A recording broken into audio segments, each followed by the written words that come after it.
on Thursday, December 21st, in Walcott, Iowa, at Iowa 80, the world's largest truck stop. We're going to host an event where I roll out my policy that rolls back the regulatory overreach that's holding back the trucking industry and the jobs of truckers. Our trucker policy. Many Americans who have been forgotten. People who drive trucks. Keep this economy on track. Have a conversation. Thank you, guys. I appreciate it. Thank you. Before we get started, I want to go a little off script. This is our book of regulations that truck drivers have to know. Every quarter, this gets changed or added. The rules in here go all the way back to when ICC was still in charge, and they just keep adding. They refuse to look at this and start over. All of the people that come up with these regulations have no clue what we do for a living as truck drivers. So thank you for at least coming and listening and starting the discussion, and hopefully everybody else does. Can I ask you a question about that, just on principle, Lee, just to kick that off about that book? Do you think it's better to work within that, or do you think it's just better to toss it in the trash and start with a blank slate? Some things need to be in here. I will Okay. know that. And I'm not saying we're all opposed to regulation. You Yeah. do need to have regulations, and it's mostly to protect the company drivers. Totally. Because owner-operators, we're not out here to kill anybody, as a big misconception. We want to get home to our families safe. But under some of these regulations that are outdated and do not conform with the equipment that we have, it makes it very hard. So you do need some. I'll give you that. But you could set this down in a truck stop, and I'll bet everybody downstairs could tear this apart. Yeah. I mean, I acknowledge you need some. Would you reform that, or would you just start from scratch but write up the principles from scratch? Because that's the way I'm oriented more, but I'm listening to somebody who has experience here. I would say you have to keep some. Okay. Very few. I mean, you could trim this down to 60 pages. Got it. And go from there. Because there is some things that do protect drivers against the government. If the government would stand up for the drivers, we're supposed to be protected. Right. And so I went off script with this. But we formulated a bunch of questions, and you did discuss some already because on the ride over here. Yeah, we had a good conversation about that, Mike. I appreciate that. One of the questions we have is truck parking. And I'm going to ad-lib a little bit so that you can kind of get informed as what the issue is. The government wants to throw money at truck parking, left and right. You want this? If nobody can hear me, I can get louder. Yeah, let me. Okay. Here we go. Can you hear me now? Yeah. Okay. Government wants to constantly throw money at truck parking and say we'll fix the problem, but yet they'll spend $10 million to put in 20 spots. When the simple solution could be talk to drivers, fix a rest area, make it bigger, things like that. Simple. Yeah, I mean, I just want to say a word about that. I mean, I've learned about this much more recently, but it's familiar to me where you have a government that the only thing they know how to do is to rain green pieces of paper from on high like manna from heaven, when in fact that doesn't automatically solve a problem, especially if you have a money printer at the Federal Reserve that's on hyperdrive all the time. Unplug the damn thing to start with, and it forces you to actually look at what the underlying real problems actually are.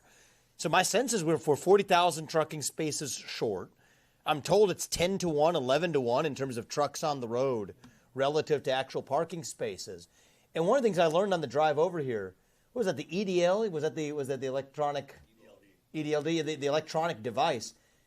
I mean, I got to say, even for the truckers who are in here, I'm sorry for being a little bit late. I mean, we had a long day with about 8 events before we came here, but I know that your entire line of work depends on time, respect for exactly every minute. But we see that appallingly every day, apparently every shift. You spend an hour looking for a parking spot because of that 11 to 1 ratio. So writing a check doesn't make parking spaces magically appear. Here might be a thought. There's all kinds of government restrictions on saying that you can't commercially do business at a new stop. Well, maybe more new stops would be built if people actually could sell things at those stops. So just rescind some of those regulations that give people the incentives to build more stops, that create more parking spots, which waste less time.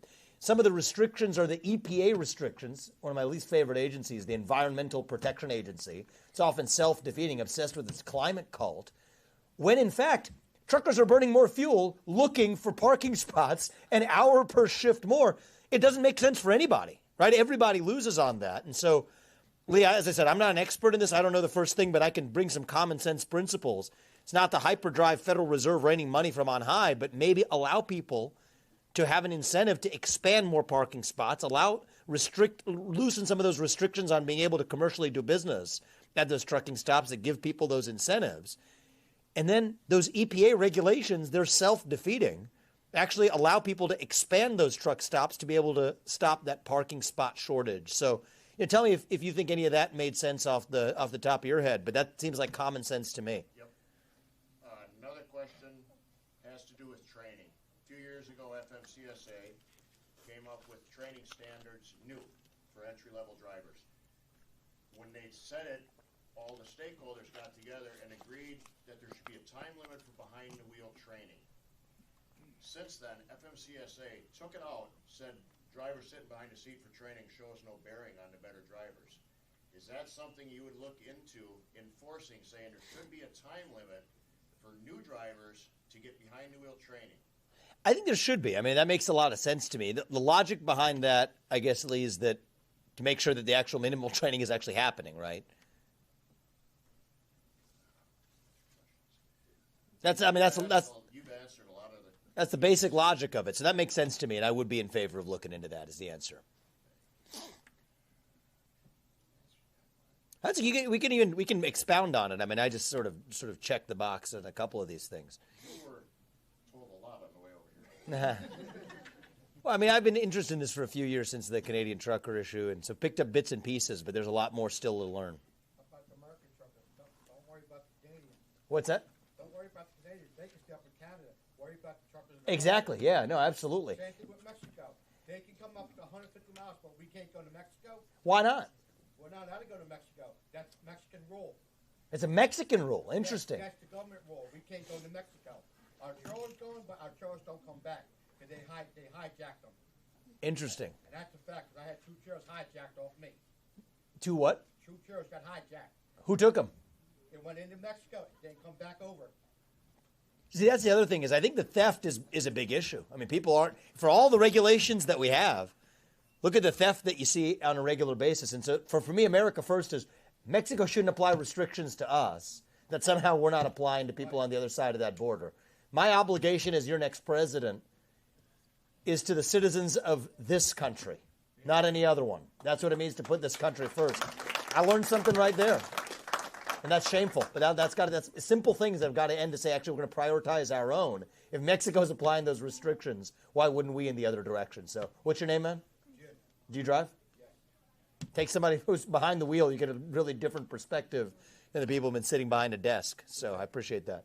I would like to know about the safety of the Mexican drivers coming over here. What's their record compared to, and their requirements compared to U.S.? Yeah, what would you say, Lee, in terms of the Mexican drivers driving cross-border in this direction versus... I'm going off the cuff because I don't pay attention to it, but a lot of that has to do with when NAFTA was through and there was government... we got screwed in that. Yep. That were put in place for somebody to come over here. Their companies had to have a certain safety rating before they were allowed to come over. And they're only supposed to go so many miles, but because of NAFTA and then USMCA, a lot of that stuff got changed. And the way some of the regulations are in this book, drivers aren't accounted for if you're in a free trade zone, which is a little secret. You don't have to follow a lot of regulations if you're in that. So when they just keep crossing the border, they just keep going and people lose track of them. Yeah. Well, Lee, I'm all ears for the other questions you wanted to cover as well, and thanks to the group who submitted them. Illegal immigrants and language, actually, and I can do this off the cuff. There was an accident in Colorado a few years ago. A lot of drivers remember it. Guy went down the hill, killed a bunch of people because he couldn't read the sign that said stop. Yep. We'll pull off here for a runaway ramp. One of the requirements in this book says if you're going to drive truck, have a CDL, must be able to read, write, and speak English. Yep. FMCSA has told CVSA, which is another book down here, of enforcement on our division, not to put that as not a service. There's states in this country that offer the CDL test in 49 different languages. Doesn't make any sense. So I just think this relates to a more fundamental view of my policies as U.S. president. we've lost our sense of national cohesion. Right? My parents, they're immigrants to this country. I'm a kid of legal immigrants to this country. We used to talk, when I grew up in the 1990s in Ohio, about this idea of the melting pot. You don't hear about that in the United States anymore. It's considered probably a microaggression, if you're to mention it. Well, I think that this country was founded on certain basic attributes we should share in common. That's what makes our diversity and our differences beautiful. And so this has been a little bit controversially when I've offered this in the past, but I think every ballot in the United States, when you're voting, the sole language on that ballot should be English. I don't think that's too much to ask. I think that English should be the national language of the United States of America. That gives people a standard to say there's a common language that binds us together. We're not founded on a monarch. We're not founded on a single religion. We're not founded on one particular ethnic heritage. And I think that's a good thing. That's America. We're founded on a set of ideals that unites us together. But if you're a nation founded on ideals, you have to be able to communicate those ideals with each other. If you don't have a common language, you can't do that. But even worse, now people are, literally dying as a consequence as well. You got to have one system that at least binds us together across those differences. Without that, we're just a bunch of different looking higher mammals with a bunch of different shades of melon and two legs, walking some geographic space we call a country, and sadly, occasionally getting hit by trucks that go off the wayside in Colorado. And I think that's wrong. And I think what happened there was sad, and I'm in no way going to make light of that at all. But to say that at least let it be a learning and a crude reminder that we have to have certain things that unite us as Americans. And I do think that a single language rule and the requirement to know that language, whether you're coming from Mexico or anywhere else, is a requirement to be able to not only drive a truck, but do a lot of other things, including voting at the ballot box in this country. So that's where I land on that, Lee. Thank you. How about an ID? Yeah, how about an ID? Well, the Colorado guy? Yeah. I didn't know much about that case. He did, like, a lot of people haven't even been trained to drive in the mountains in the first place. That's a special form of training, right? So, Lee, what's that? I mean, what do you think about the training? Because that's one of the issues that's come up several times in my study of this, going around mountains or other more complex terrain. Different scenarios that people have put together. Some people say that drivers should have like a graduated license. You have a star or something. I like when a kid, when they get their temps and stuff. Yep. You can run the Midwest until you get to the next level. Then you have to do mountain training until the next That makes sense to me, Something actually. needs to be looked at to work on to make sure that drivers from the south that come up here and go further north understand the conditions. Under snow, ice, Yes. mountainous terrain. I mean, it's a totally different sport, right? Drive Donner's Pass during the winter. I just did it. What's that? Go over Donner's Pass. Down, yeah, no. I've been there, actually. They close it every few weeks into the snow. Every other day. Mm-hmm. I did it with 80,000 pounds. Yeah, well, it shouldn't be somebody who's doing it for a first time. You don't want a novice driving through those passes of ice in the winter. So that's a great point. Where are you from? Are you from Iowa? Nope. I live in Nevada and Pennsylvania. Nice. What about you, man? Right north of Cedar Rapids. Nice. I'm from Iowa here, and I appreciate you being here, and I really appreciate candidates when they come to Iowa because people in Iowa know what they're talking about generally. Yes, they do. I've gotten a sense for that. I'm with the Teamsters Union, and we represent a lot of truckers. That's why Nice. I'm excited to have you here. We represent truckers in Iowa. A lot of our members, contrary to popular belief, are registered Republicans. But That doesn't shock me. yeah, that doesn't shock us either. But we have a lot of non-party Yeah. independent registered voters. But our leadership has extended an invitation to all the presidential candidates to sit down with a roundtable discussion with rank and file members. And we're wondering if you're going to sit down with some of our rank and file members. Yeah, absolutely. For whatever reason, I hadn't particularly heard about that invitation, but we're here all the time in Iowa now, so We sent it to you. And I'd love to do that. I'm not trying to put you on the spot. Yeah. We'll leave a copy of the letter. Count me in. And that'd be great. We'll be in contact. And Yeah. We'd love to sit down with you with our rank and file members and have this conversation. I'd love that. And this has been, sometimes you go down rabbit holes and you're like, why did I get into this one? This is the opposite, actually. The more I learn here, the more drawn in I am, because what's going on here, even that question about the cross-border differences of what Mexico does versus what we require in return, it's a microcosm of the kinds of issues we're facing in other sectors of our economy as well. And so in some ways, I feel the more I've learned about the trucking industry, the more I've learned about 10 other industries at the same time. And so anyway, that's a long way of saying, yeah, I would love to take you up on that. And part of what I'm trying to do right now with all the cameras here and everything else is draw attention to a sector of our economy and a set of regulations that every other presidential candidate, frankly, in both parties has ignored. And I don't think should be ignored. I think it needs to be elevated. And so I'll take you up on that. Thank you. I appreciate that. I got two questions for you. Sure. I know Lee had prepared a couple, but then we'll come back here. Yeah. Thanks for hijacking. We were the first ones to do this, but I do appreciate it. And I'm glad the media. I love this. I love because this exchange. needs to get out because nobody in the media pays attention to this sector of the industry. So whether or not No. you know, and him inviting you, it's going to get out there. Oh, yeah. And it should. Next one would have to do with speed limiters. Congress, FMCSA is pushing ahead with speed limiters. When the ELD was put in our truck, we had 30,000 comments. Drivers said no. FMCSA does it. Speed limiters comes up. We go through the process comment period. Drivers comment back 15,000 times. They say no. FMCSA is supposed to be coming out with a proposal what they're going to limit our speed to. Now the problem with that is they are going to try to enforce that by using the ELD. Yeah. ELD under map 21 was put in can only be used for hours of duty status. That's it. You can't use an ELD to track a driver.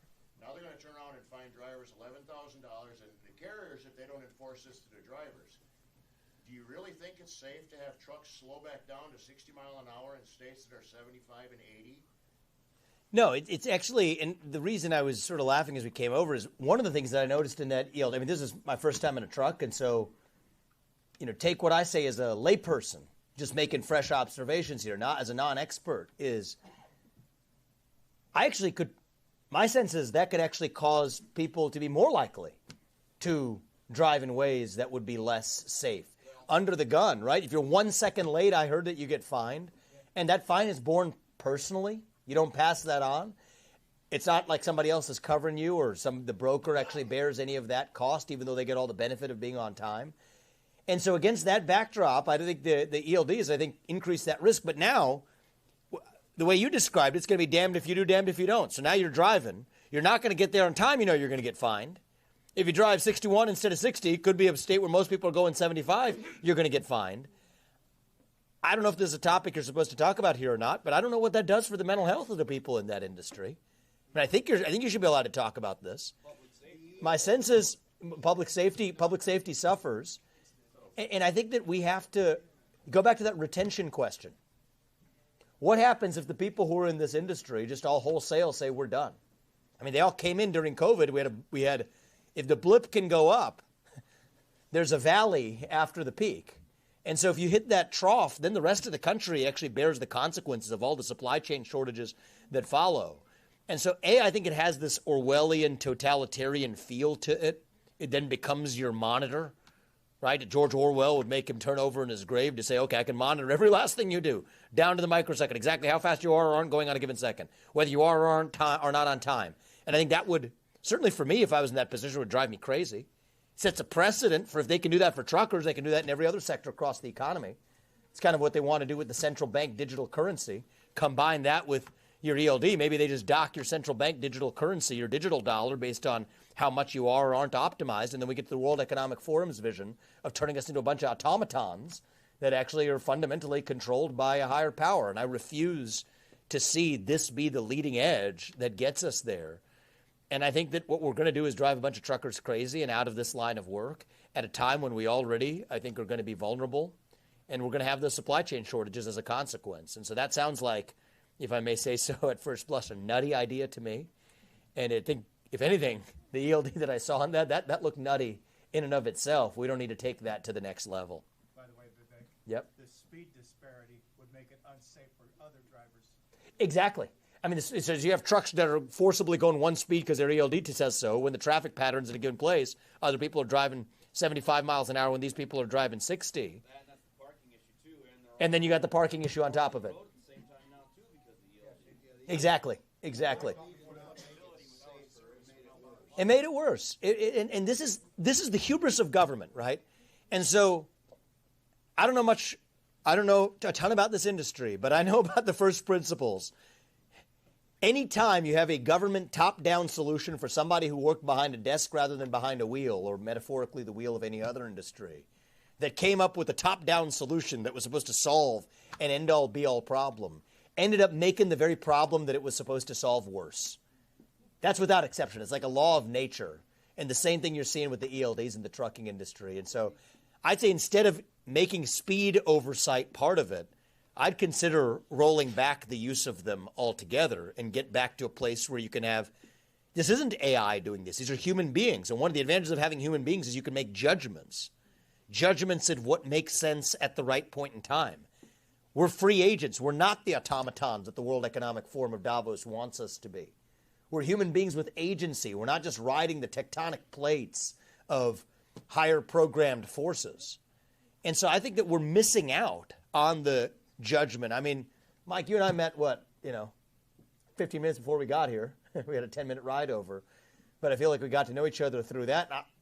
I'm a presidential candidate running for U.S. president with whatever resume Marionette Miller Meeks read of mine before I got on here. I'll tell you, I learned more in those 10 minutes than I've learned in a very long time.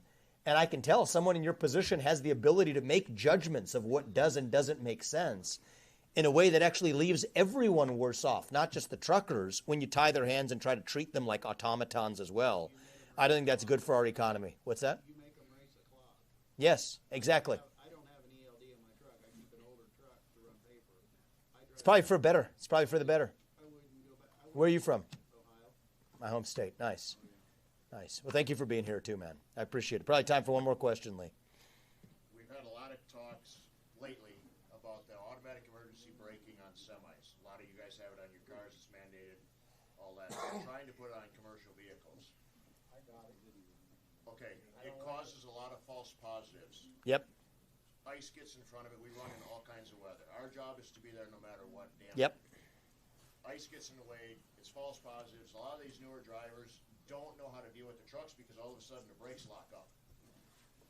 FMCSA and NHTSA are pushing this to get on trucks. Do you think this is one of them requirements that, yes, it should be there? It works on cars. But you need to slow the technology down for trucks because of so many false positives. It's causing a lot of crashes that everybody sees in a lot of these YouTube videos. I mean, that just seems like common sense to me. I mean, you can't just have one sort of cookie cutter from the world of cars that you apply to the world of trucking. It's two different, parallel, separate systems that need to be evaluated separately. And it comes back to, again, restoring judgment. I do think that that's one of the areas where the regulatory regime has gone in the direction of one cookie cutter top-down solution. I don't think that's the way we should be operating our regulations. I think we need somebody. I mean, this is probably another example of the people who lead a regulatory body like the FMCSA having not the first clue of what the heck it is that they're actually regulating. I mean, I would say multiple people in this room would probably be better suited than the average person who sat on top of the FMCSA for the course of the last 25 years. I'll drive my truck now with it. The company does it for me. Well, I mean, you don't want it? Yeah, I'm dead serious. They put eSmart in my truck, means I'll have control of my throttle no more. Exactly. There's no discretion, and we're losing one of our most valuable asset in this country. As beautiful as our nation is, it's the people, our human capital, the actual individual human beings who actually make our economy turn. That's our most valuable asset, and here we're crushing that out of existence. And so one thing basic, this shouldn't be controversial. The Department of Transportation should be led by somebody who actually has expertise, some knowledge at least of transportation rather than somebody who is, I don't know, a failed mayor who knows more about paternity leave policies than knows about the actual thing that they're supposedly regulating. And the same goes for the FMCA, some city sewage person who has never sat behind the wheel trying to actually regulate the people who actually do. That's a basic place where we've got to start. I'm getting a head start on thinking about, should I be successful in this as we hope to be? What does that actually look like? That's where presidents have failed. I respect a lot of what President Trump did for this country, but one of the learnings from that is he wasn't ready with the kinds of people who you needed to put in the positions. You say you want to drain the swamp, but it ends up being more of a wish than a reality unless you have the SWAT team really ready for it. And so, I'll always respect the people who came before me, Trump included, but we want to build on that and take this actually to the next level. Don't make this just, for me, this isn't lip service today. This is the beginning of the kinds of people who we're going to put into those positions that actually take advantage of the valuable assets of the, I would say, highly intelligent and motivated people who are in this industry for a reason. Don't turn them into machines. I think we're actually going to be worse off if we do that versus harnessing the power of actual discretion, judgment, and the innovation that comes from that. That's, I think, how we're going to, once again, unlock the power of this industry, the power of truckers, and also actually retain the people who we're going to need to retain in this industry if our economy is going to continue to function. So I know Zach, do we have time for one more? Okay, time to our next event. Well, Lee, I just wanted to say in closing, I'll ask you to say a word in closing and I'll do the same, but I want to thank you. I've learned a lot in the short time that we've spent together, in the short time we had in this event. If I take one thing away, we're going to have a further conversation, and I'm more motivated than ever to dive deep into what we can do to actually, not in some cheesy politician lip service kind of way, but actually stand for the interests of people who get the things we need from where they begin to where they need to get to. That's what you all in this room do, so many of you. I'm grateful for you to take the time with somebody like me to set me sailing on proper policies that actually make sense in this country. Lee, I want to thank you for the invitation as well, and didn't want to know if you wanted to offer any closing comments as well. I do. Thank you for coming. And one thing I would remind you, 75% of freight in this country is hauled by semis. Out of that 75% of freight, 60% of the freight is hauled by 100 truck or less mom-and-pop carriers, owner-operators. The ATA mega carriers are the ones that have the deep pockets to get to FMCSA and Congress, and we all fall under that rule. So in closing, I would say, wherever this leads, thank you for coming. Yep. Thank you, Iowa 80 Group, for letting us do this. Thank you, guys. I appreciate that. Thank you, guys. Sounds real good.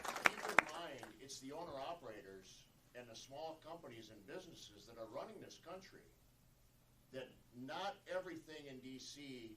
comes from the ATA or the corporate people that have money. You need to do stuff like this at different parts in the country and talk to owner-operators. We're all business owners. We all have stuff at stake.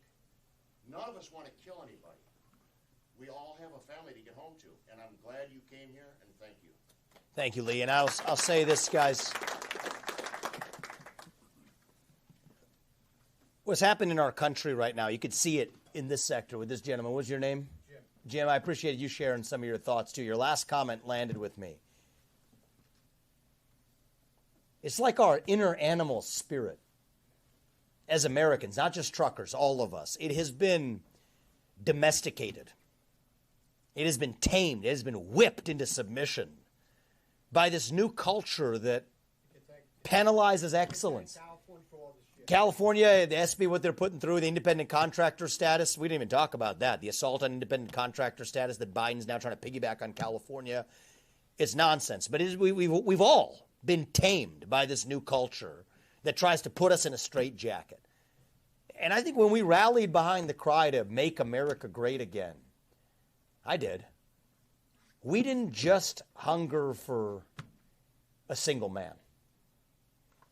We hungered for the unapologetic pursuit of excellence, for our freedom, for our identity as Americans, for who we are as citizens of this country. And to the people who are on the front lines, I'll tell you, I didn't come here. You don't endorse me. I endorse you, okay? That's why I'm here. Nobody else, I think, has really paid attention to, I think, the backbone of who our country actually depends on to provide our modern way of life. You will be forgotten no more. My path to the American dream should not be the only path. And you know what? If you do work hard and get ahead in this country, whatever your path is, with your own dedication and your own commitment, you should be able to achieve anything you set your mind to and be rewarded for the contributions that you make. So thank you to the truckers of this country. Thank you to the truckers who are in this room. God bless you, and may God bless our United States of America. Thank you, guys. I appreciate it. Thank you. K-Man. What did you get there? I got an awesome toy. Awesome toy? What'd you get? I can get it. If you listen. But I have to write. How many sentences? But I have to write one more sentence. One more sentence to get it. All right, I'm good. But you have to listen, okay? Yes, you better listen. Yeah, I better listen. You already paid for this? I better, Thank you. I better listen to get this. Good job. You're going to write a sentence on that bus now, all right? Yeah. You better, or you can't open it. But what is saying? It says Kenworth. It's a brand. It's a real truck. Wow. That's a real truck. It's like a real brand truck. Yeah, Kenworth. It's a good brand. It's a very good brand. Hey, Uppa, it has a ram too. What's up? It has a ram too. It has a ram too. Did you go in one? Did you go inside one of the trucks? What's up? Yeah. Look up there. See you guys. Take it easy, guys. Thank you for coming out. We'll see you. Iowa 80, the world's largest truck stop. It's the world's biggest truck stop in the whole world. Yeah, look at how big it is. It's so giant. Right around this way? Okay. Where does the truck go? I don't know where they went. They're on the other side, I think. Come on over here, buddy. We had an amazing group of truckers in there, Vivek. That was a pretty amazing group of truckers, and I like that they were very vocal and super knowledgeable. I mean, I think it was kind of humbling, actually. There's some things I know a lot about. This is not one of the areas where I know a ton about. I thought we had a great conversation, and I gave them my principles, but I learned as much as I contributed out of this event. And, I think it's kind of sad that I'm the only candidate who's actually touched this issue. You would think that this has been a major topic that others would have covered, especially post-COVID, the supply chain shortages and all of that. But, you don't wait for others to do it. You get to what's important yourself. And I know it's not a popular issue in this campaign cycle and whatever. It's not going to be a wedge issue in this campaign, but I think it would be an important policy area of an easy win we could score pretty early in my administration to stand up for truckers with what sounded like are some pretty basic policy shifts that could address a lot of our shortages. So that's my sense of it. Here we are, a bunch of the trucks. Great job. Great job. Thanks, man. Appreciate it.